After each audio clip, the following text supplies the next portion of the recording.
One of the greatest harms that can happen to man is the illusion of doing God's will while not doing God's will. The will of God is not confused with any creature, with any situation in which we find ourselves, even if in that situation we come to meet to try to know God. The will of God is not confused with any authority, with any institution, with any religion. So how to find the will of God? The will of God is found only in God, only by God. Man is called to seek God personally. Only in God and by God is known what is the will of God. So we must overcome our whole world, all our situations, and raise our thoughts, our eyes to God, to draw from Him and only from Him His will. If we think of God and start from God, we begin to understand that God's will, the end, the intention by which God does all things, is one: Himself. God does everything to make Himself known. If this is the will of God, we do the will of God as we try to know God.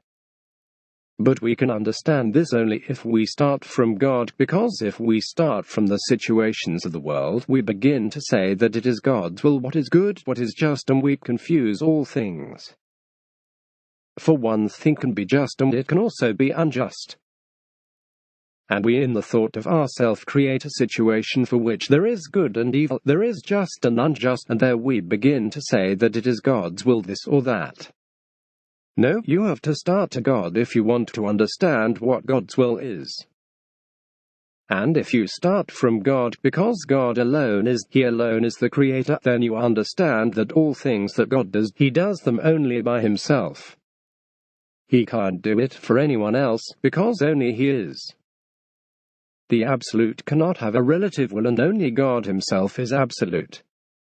So whatever God does, He does to manifest Himself, to make Himself known.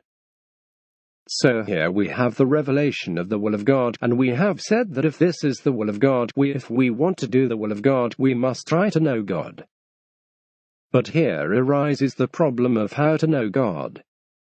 We eliminate all confusion that may exist about the term will of God.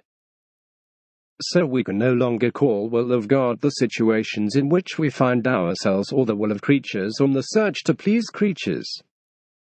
Although these creatures are the biggest authority for us, it is clear to us that God's will is not there.